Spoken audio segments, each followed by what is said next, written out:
Bonjour. Aujourd'hui, dernière méthode de procédure de vote qu'on appelle le scrutin proportionnel, qui est un peu à part des autres façons de faire, de par le fait que souvent ici, on l'utilise là, vraiment au niveau des élections.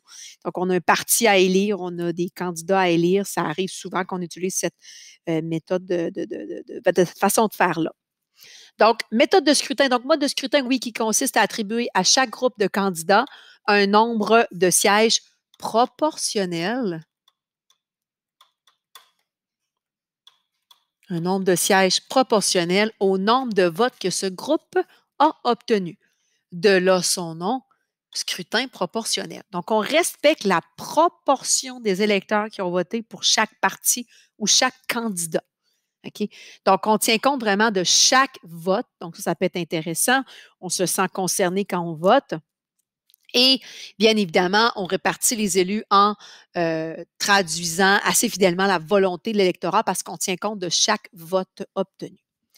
Par exemple, ici, on a 3 partis, donc on veut élire des candidats qui représentent chaque parti.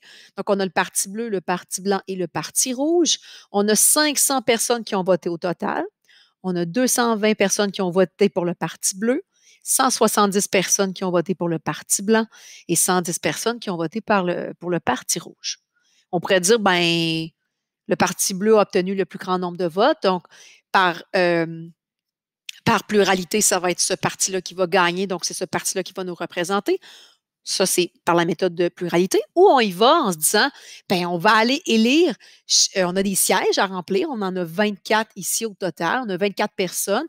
Bien, on va aller mettre les gens qui représentent chacun des partis tout en respectant la proportion des votes qui a voté pour, proportion des électeurs qui ont voté pour chaque parti. Okay? Donc, c'est sûr que dans un monde idéal, on sait le pourcentage de votes qui a été pris pour chaque parti. Puis après ça, on va aller déterminer notre nombre de sièges pour chaque parti bleu, blanc ou rouge. Donc, comment déterminer le pourcentage qui représente l'importance du parti bleu? Si on a 220 votes sur un total de 500, bien, différentes manières de calculer ça au niveau mathématique. Si, par exemple, ici, on pourrait faire ceci, on a 220 votes sur un total de 500. Donc, 220 personnes sur 500, oui, qui ont voté pour le Parti bleu.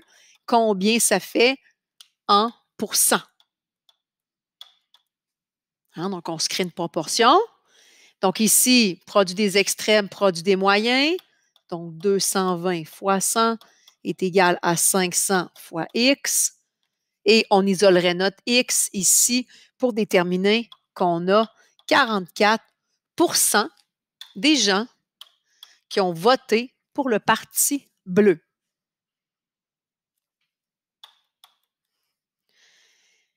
Si on fait le même travail pour le Parti blanc et le Parti rouge, on va obtenir que le Parti blanc a obtenu 34 des votes et le Parti rouge a obtenu 22 des votes. Bien évidemment, quand j'additionne mes 3 pourcentages, je vais arriver à 100 bien évidemment, qui est mon total. Maintenant, combien de sièges je vais attribuer, combien de personnes représenteront chacun des partis? Si au total, j'ai besoin de 24 personnes, bien, je vais respecter la proportion des gens qui ont voté pour chacun des partis. Donc, si j'ai 44 des gens qui ont voté pour le Parti bleu, combien sur 24 sièges je vais élire de personnes?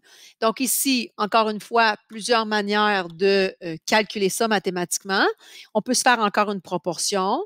Donc, j'ai 44 des gens qui ont voté pour le Parti bleu. Combien de personnes sur un total de 24 je vais obtenir pour représenter ce parti-là? Donc, encore une fois, produit des extrêmes, produit des moyens. Donc, 44 fois 24 est égal à 100 fois X. Ici, je vais diviser par 100 de chaque côté et je vais obtenir 10,56. Pardonnez-moi, 10,56. Maintenant, on peut s'entendre que 10,56 personnes qui représentent le Parti bleu, ça se peut pas, hein? Aux dernières nouvelles, on ne coupe pas une personne en deux. Donc, je vais arrondir ici à 11, tout simplement. Donc, j'ai 11 personnes qui vont représenter le Parti bleu parmi les 24. Si je faisais le même travail pour les 2 autres, donc je pourrais, par exemple, faire un calcul un peu différent. Je pourrais y aller en disant, j'ai 34 des gens qui ont voté pour le Parti blanc. Combien ça fait de sièges sur 24? Donc, je vais faire 34 de 24 sièges. Ça sera une autre façon de calculer. 34,34 au niveau de la notation décimale. Le 2 veut dire fois. Si je calcule ça comme ça va me donner environ 8,16 personnes. Bien évidemment, on ne coupe pas une personne. Donc, on arrondit à l'entier ici. Ça va être 8 personnes qui vont représenter le Parti blanc.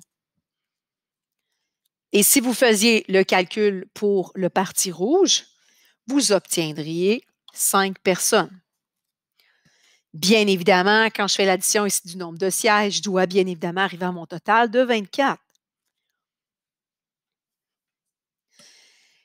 Qui dirigera officiellement ici le Parlement étudiant, le Conseil étudiant?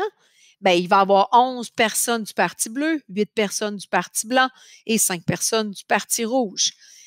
Qui va diriger le Parlement? Bien, c'est le parti qui a le plus de sièges, qui a le plus de personnes. Donc ici, 11 sièges pour le Parti bleu. Donc, ça va être le Parti bleu qui va diriger le Parlement, quoi qu'il va en avoir quand même 8 personnes du Parti blanc et 5 personnes du Parti rouge assis à la table. Donc, au niveau du scrutin proportionnel, l'avantage de ça, c'est qu'on tient compte de chacun des votes obtenus et on respecte donc la proportion de chaque parti, la proportion de chaque candidat. Donc, on respecte chacun des votes, à savoir qui a voté pour quoi. Et on y va comme ça. On respecte donc le pourcentage relié, des votes reliés à chacun des partis ou à chacun des candidats. Alors voilà pour ce qui est du scrutin proportionnel. Bon travail pour la suite.